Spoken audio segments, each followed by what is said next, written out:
دوستای عزیز، قسمی که در جریان بودین، امشب ما با یکی از قهرمانای اوکراین مبارزه کردم.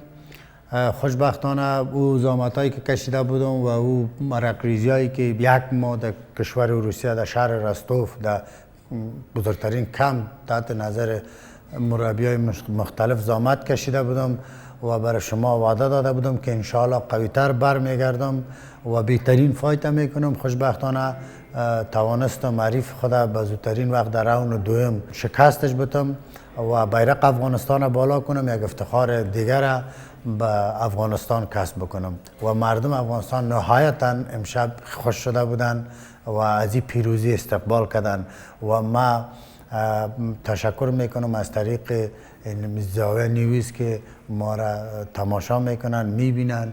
از صمیم قلب از تک تک شما دوستای عزیز، هموطنای گرامی که حمایت کردین، تشویق کردین، ازتان سپاسگزار هستم. تشکر.